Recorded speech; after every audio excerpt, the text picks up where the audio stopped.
అది బుచ్చిపేట మండలం అండి, రాజాం అండి, అనకాపల్లి జిల్లా. మరిసలక్ష్మి మరిస అప్పలనాయుడు. అతను 2 ఎకరాలు కౌలుకి చేసేవారు. చెరుకు వరి నష్టం వచ్చింది. అప్పులు ఎక్కువైపోయి అప్పులు ఇంటి మీదకి వస్తే అది బాగా భరించలేక మందు తాగి పుల్లు మందు తాగి చనిపోయారండి. సంవత్సరాలు 2 సంవత్సరాలు అయిపోతుంది 7 నెలలు వస్తే.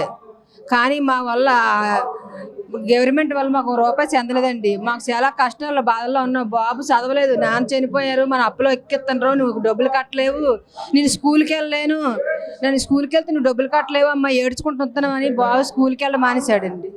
మేము చాలా బాధల్లో ఉన్నాం. కొండ్రా బ్యాంకులో ₹1,00,000 అప్పు ఉంది, కోఆపరేటివ్ బ్యాంకులో ₹50,000 అప్పు ఉంది. ఈ అప్పులు చెక్కిస్తే నాకు ఉండికాడ బంగారు తగనెట్టి కోఆపరేటివ్ బాగా తీర్చాను. ఇంకా కెనరా బ్యాంక్ బాకీ ఉండిపోయింది. ఉండికాడకు 25 సెంట్లు పొలం అమ్మేసి 25 సెంట్లు పొలం అమ్మేసి ఒక 5 లక్షలు అప్పు తీర్చినాను. ఇంకా 10 లక్షలు అప్పు ఉండిపోయింది.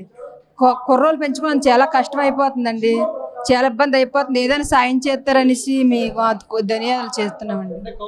చనిపోయారు వారి కుటుంబాలకి పవన్ కళ్యాణ్ గారు ₹2,00,000 ఇచ్చామంటున్నారు. మీ ప్రభుత్వం మీకు రాలేదమ్మా? ₹1 ఇవ్వలేదండి. ఎట్టారండి, కాగితాలు ఎట్టారు. ₹1 గవర్నమెంట్ నుంచి మాకు చెందలేదండి.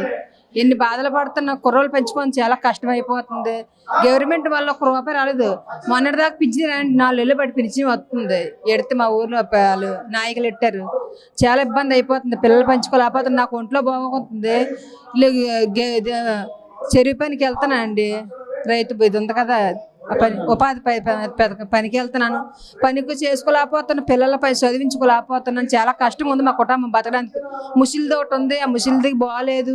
ఇంటికాడ ఆ ముసిలిదాన్ని చూసుకొని కాలు చేయబడిపోయింది. ఏం బతకడానికి చాలా ఇబ్బందిగా ఉందండి.